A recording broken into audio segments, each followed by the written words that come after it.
Le Premier ministre Abiy Ahmed a annoncé sur la superficie de terre que nous cultivons augmente régulièrement.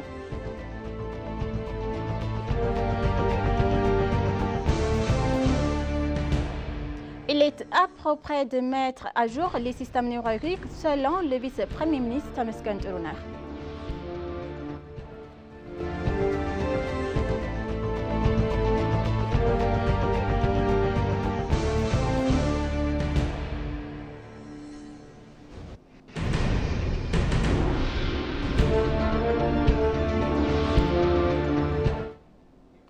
Bonjour chers téléspectateurs, c'est ABC, c'est bienvenue sur notre journal d'aujourd'hui, du mercredi 22 mai 2024. C'est moi Samra Kodado, restez avec nous. Le Premier ministre Abiy Ahmed a annoncé sur les réseaux sociaux la superficie de terre que nous cultivons augmente régulièrement. Le Premier ministre et la Première dame Zinashta Yacho ainsi que des responsables de haut niveau ont visité des terres cultivées, en particulier une ferme de des blés irrigués dans l'état d'Oromia. Au cours des dernières années, nous avons eu l'opportunité d'étendre nos efforts en matière de blé d'été en garantissant ainsi de ne pas manquer notre production régulière de la saison de pluie, a souligné le Premier ministre Abiy Ahmed. L'agriculture nécessite des investissements importants et la superficie de terre que nous cultivons augmente régulièrement.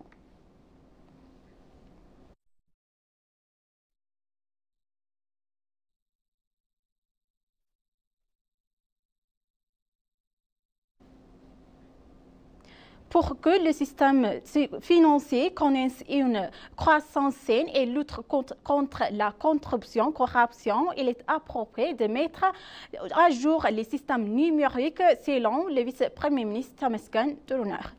Il a dit que nous avons vu l'état actuel des services de sécurité financière en rendant hier au siège. Il a mentionné également qu'au cours des dernières années, de gros efforts ont été déployés pour prévenir et contrôler les crimes de présentation et d'utilisation d'argent et de biens obtenus grâce à des activités criminelles. Selon les informations publiées sur sa page de réseau social, le vice-premier ministre a déclaré que la situation actuelle de l'institution auprès de la forum de la réforme est encourageante et qu'elle a surmonté des obstacles critiques. Il a également déclaré qu'une discussion approfondie avait eu lieu sur les questions institutionnelles qui nécessitent une attention plus approfondie.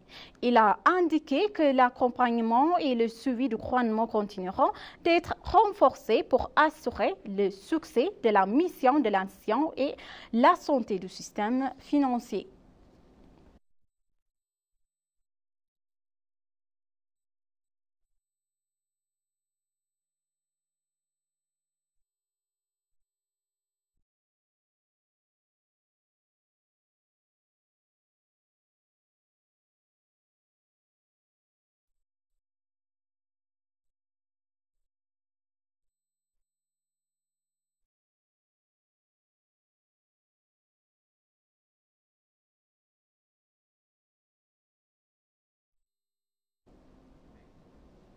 Le gouvernement et les partis politiques organisent un forum de consultation pour décider des questions stratégiques qui seront discutées en permanence, ainsi que le coordinateur en chef du Centre de coopération, de coordination pour la consultation et construction du système démocratique, Adam Farah, a discuté avec les dirigeants de partis politiques pour identifier les agendas et déterminer le processus de consultation. Les dirigeants des partis politiques nationaux, dont les partis de la prospérité, participent au forum.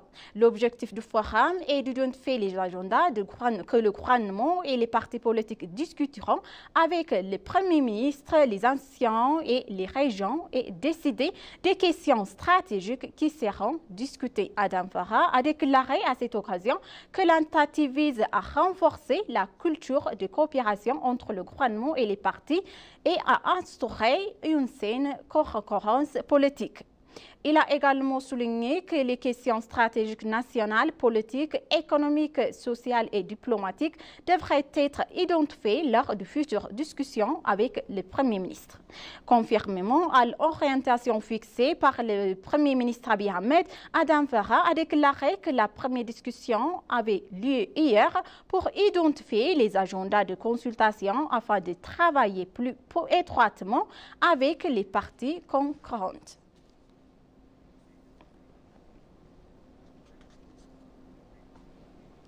Le ministre de l'Agriculture, Girma Amanté, a noté que plus de 90 millions de quintons de bière irrigués ont été récoltés jusqu'à présent. Le ministre de l'Agriculture a examiné les performances des 10 derniers mois de l'exercice 2016. Selon le ministre, les 10 derniers mois ont été marqués par de nombreuses réalisations dans le secteur agricole. Il a indiqué également qu'il est prévu d'obtenir 120 millions de quintons de blé en irriguant 3 millions d'hectares de terre au cours de l'année fiscale. Il a indiqué qu'au cours des 10 derniers mois, seulement 2,97 millions d'hectares de terre ont été couverts et semences et de plus que 90 millions de quintons ont été récoltés. Le ministre a souligné également que des efforts étaient déployés pour collecter les restes de périodes restantes.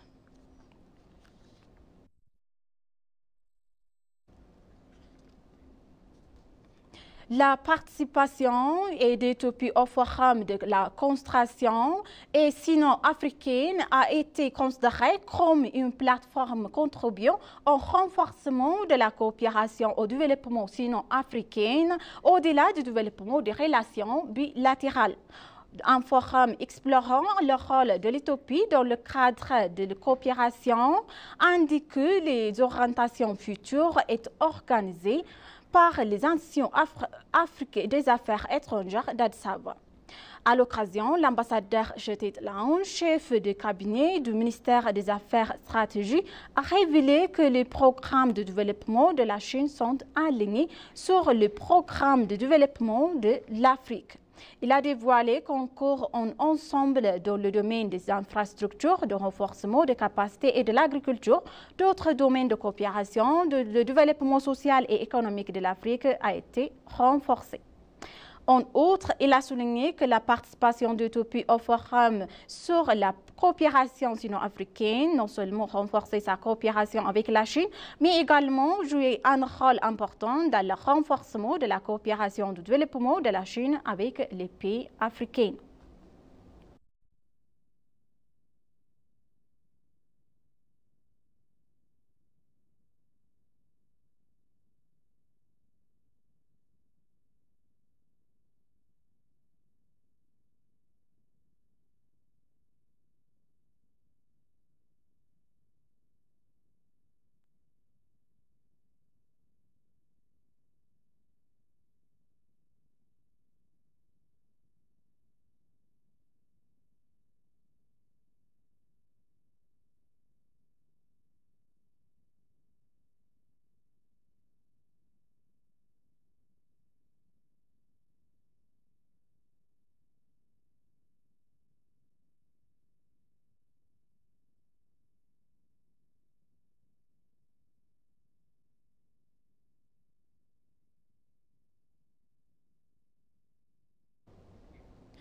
Le 6e symposium national de recherche sur les questions débuté à l'université de police éthiopienne. Le forum a réuni Teferi Tayaro, directeur général adjoint de l'institution de recherche politique, la présidente de l'université de la police éthiopienne, le commissaire général adjoint Mesfen Abebe, le vice-président de l'université de la fonction publique Alamayo d'Abebe, des dirigeants de forces de défense, des policiers et d'autres invités. Le symposium annuel de recherche politique qui a débuté à l'université de police de Sindafa se tient depuis hier. Les migrations transfrontalières et le traite d'êtres humains, la gestion des conflits et les conditions humaines et la naturelle, les origines des conflits et les questions de consultation de paix seront également abordés. Il est prévu que des articles sur la gestion routière, la sécurité des transports et la circulation, ainsi que d'autres questions connexes soient présentées et de consultations soient organisées. Par outre, le ministère des Femmes et des Affaires sociales et le gouvernement australien ont eu des discussions qui leur permettront de renforcer conjointement le travail en faveur de l'égalité des sexes et de l'autonomisation des femmes et de la lutte contre la violence sexiste. Selon la ministre des Femmes et des Affaires sociales, Ergoget Tesfaye, le gouvernement australien et l'Éthiopie sont des pays amis depuis longtemps. Les informations du ministère indiquent que le gouvernement australien est reconnaissant pour la contribution corrective du ministère. En outre, il a appelé à accroître la participation des femmes au leadership à tous les niveaux, à la participation des femmes au processus de consolidation de la paix, accroître la capacité économique des femmes, à également l'égalité des sexes et à la violence sexiste. Le candidat australien à réalisation à sélection de 2025 à 2028 d'un comité pour élimination de la criminalisation à l'égard des femmes a annoncé que l'Australien s'efforce de devenir un leader mondial en matière d'égalité des sexes et d'autonomisation des femmes. Elle a mentionné que les réalisations que l'Éthiopie en matière d'égalité des sexes et de justice transitionnelle seront agréables et acceptées de travailler avec le ministère à l'avenir.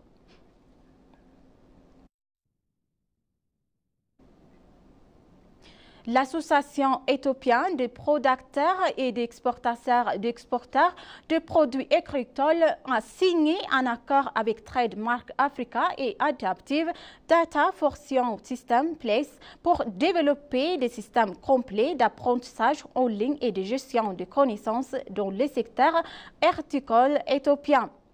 S'exprimant hier lors de la cérémonie de signature, Tedros Zaudé, directeur exécutif d'Éthiopie, a souligné des utiles avancés de gestion de connaissances et d'apprentissage en ligne que les systèmes fourniront, essentiels au maintien de la compétitivité dans le secteur dynamique horticulture. Le directeur exécutif a en outre souligné que les plateformes intégrées d'apprentissage en ligne et de gestion de connaissances présentaient une myriade d'opportunités pour le secteur horticole éthiopien. Onat Tutaye, directeur national de Trademark Africa pour l'Éthiopie, a déclaré pour sa part que notre soutien à l'Association éthiopienne de producteurs et d'exportateurs de produits horticoles à travers ce projet reflète notre engagement. La délégation de l'Union européenne à Djibouti et de l'IGAD, Louise Huron, a pour sa part déclaré que cette plateforme de gestion des connaissances soutien par l'Union européenne marque une étape transformative pour l'Éthiopie.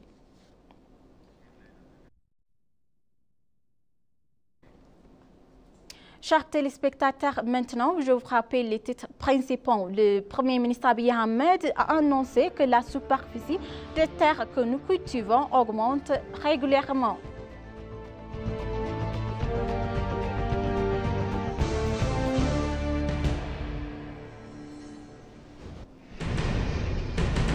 Il est approprié de mettre à jour les systèmes numériques selon le vice-premier ministre Temesgen Turuner. Merci, chers téléspectateurs, d'avoir resté jusqu'à la fin de notre journal d'aujourd'hui. C'était moi, Samret Kodado. Je vous souhaite une bonne journée.